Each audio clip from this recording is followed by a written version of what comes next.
बाह जिना दी पकड़िए, सिर दीजे बाह न छोड़िए। गुरु तेग बहादुर बोलिया, धर पाइए धर्म न छोड़िए। सत श्री अकाल दोस्तों, मैं आपकी दोस्त सरला कौर एक बार फिर से हाजिर हूँ एक और ऐतिहासिक किस्सा लेकर। आज हम जिन महान आत्मा के बारे में बात कर रहे हैं उनको गुरु तेग बहादुर के नाम से जाना जाता है, जो कश्मीरी पंडितों की रक्षा के लिए शहीद हो गए। सिखों के 9वें गुरु तेग बहादुर साहब, जिन्हें हिंद की चादर भी कहा जाता है, मानवता की रक्षा के लिए हंसते हंसते कुर्बान हो गए। हम सभी जानते हैं कि कैसे गुरु तेग बहादुर साहब जी को औरंगजेब के आदेश पर चांदनी चौक में शहीद कर दिया गया था। उन्होंने औरंगजेब का धर्म अपनाने से इनकार कर दिया था। कैसे शुरू हुई गुरु जी की शहादत की कहानी और कैसे हुआ अंत, आइए इस वीडियो के माध्यम से जानने की कोशिश करते हैं।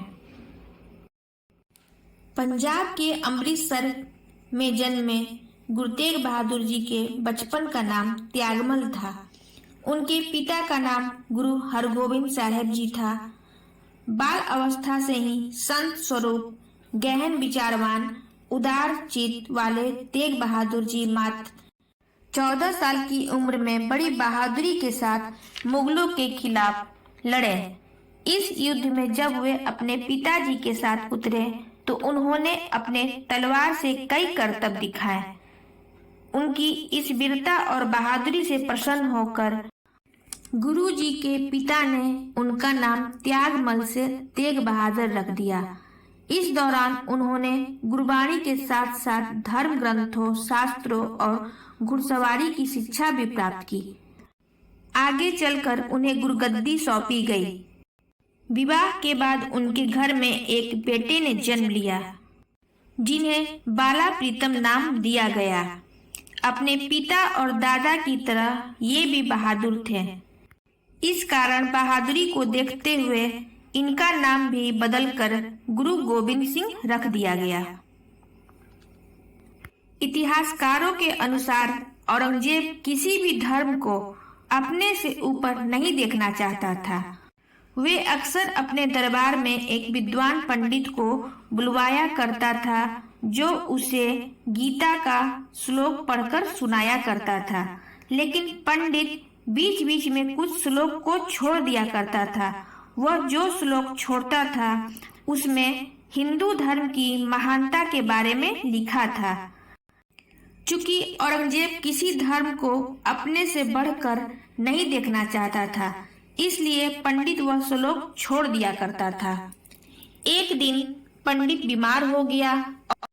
औरंगजेब को गीता सुनाने के लिए उसने अपने बेटे को भेज दिया, लेकिन उसे उन श्लोक के बारे में बताना भूल गया जिनका अर्थ वे नहीं करना चाहता था। उसके बेटे ने जाकर औरंगजेब को पूरी गीता का अर्थ सुना दिया। इसे औरंगजेब को यह स्पष्ट हो गया कि हर धर्म अपने आप में महान है। यह सुनकर उसके सलाहकारों ने उसे सलाह दी कि सबको इस्लाम धारण करवा दे। औरंगजेब को यह बात समझ में आ गई और उसने सबको इस्लाम धारण करने का आदेश दे दिया। औरंगजेब ने लोगों के सामने 2 शर्तें रखी, या तो वे इस्लाम कबूल कर ले या फिर मरने के लिए तैयार हो जाए। इतिहासकारों के अनुसार पूरे उत्तर और पूर्वी भारत में औरंगजेब की हुक्म से धर्म परिवर्तन की लहर चल पड़ी। उस वक्त कश्मीर में विद्वान पंडित रहते थे। एक तरह से यह कहा जा सकता था कि कश्मीर पंडितों का गढ़ था। उन दिनों औरंगजेब की तरफ से कश्मीर में शेर अफगान खान कश्मीर का सूबेदार हुआ करता था। औरंगजेब के आदेश के अनुसार उसने भी तलवार के दम पर कश्मीरी पंडित को मुसलमान बनाना शुरू कर दिया। इससे पहले कश्मीरी पंडितों ने गुरु नानक देव जी से लेकर गुरु तेग बहादुर साहब जी के बारे में यह बातें सुन रखी थी कि वह लोगों की मदद करते हैं। इसलिए उन्होंने सोचा कि क्यों ना मुगलों के आगे शीश झुकाने से अच्छा है गुरु तेग बहादुर जी के शरण में जाकर उनसे मिले। कुछ विद्वान पंडितों का समूह गुरु तेग बहादुर जी से मिलने के लिए आनंदपुर साहिब पहुंचा और इस समस्या को गुरु जी के सामने रखा। उन्होंने गुरु जी से कहा, इस्लाम धर्म कबूल करने के लिए उन पर दबाव बनाया जा रहा है और ना करने वालों को तरह तरह की यातनाएं दी जा रही है। कृपया आप हमारे धर्म को रक्षण प्रदान करें। जब कश्मीरी पंडित गुरु जी को अपनी पीड़ा सुना रहे थे, तब गुरु तेग बहादुर जी ने कहा, कमजोरों में जान और दिलेरी डालने के लिए यह जरूरी है कि इस धर्म परिवर्तन को रोकने के लिए अपना शीश औरंगजेब को पेश किया जाए।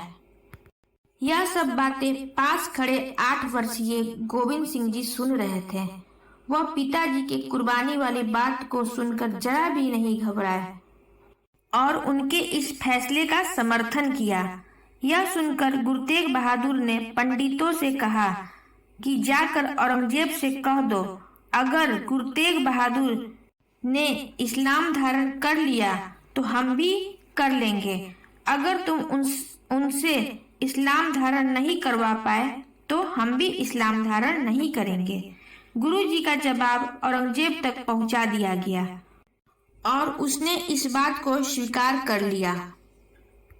कश्मीरी पंडितों की बात सुनने के बाद गुरु जी ने अपनी 5 खास सेवक भाई मती दास, भाई दयाला जी, भाई गुरुदत्ता जी, भाई जैता जी, भाई उत्ता जी के साथ आनंदपुर साहिब से चल पड़े। उनके एक एक पल की खबर औरंगजेब तक पहुंच रही थी और उसने गुरु तेग बहादुर जी को उनके साथियों के साथ तुरंत गिरफ्तार करने का फरमान भी जारी कर दिया।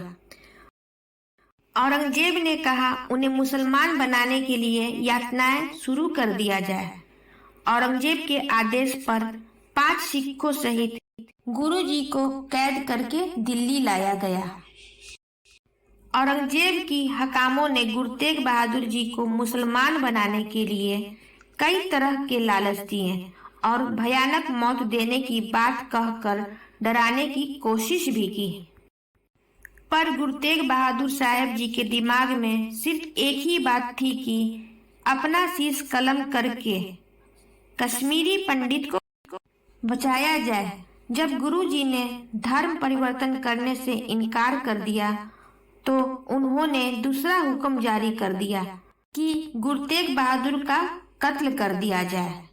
गुरु जी को डराने के लिए पहले उनके भाई मती दास जी को जिंदा आरे से चीर दिया गया और फिर भाई दयाला जी को उबलते पानी की देग में डालकर शहीद कर दिया गया।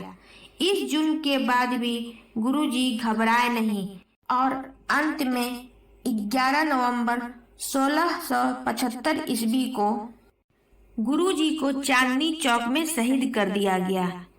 आज इसी जगह पर गुरुद्वारा शीशगंज साहिब मौजूद है। औरंगजेब का आदेश था कि इनका अंतिम संस्कार न किया जाए।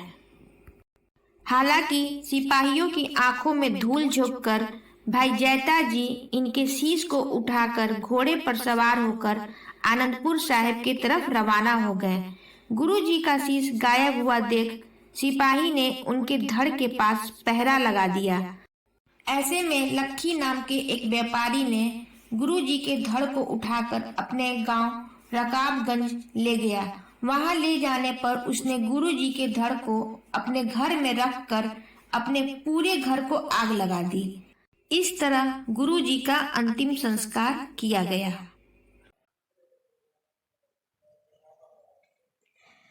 आशा करती हूँ आपको ये वीडियो पसंद आई होगी और आप सबको इससे प्रेरणा भी मिली होगी।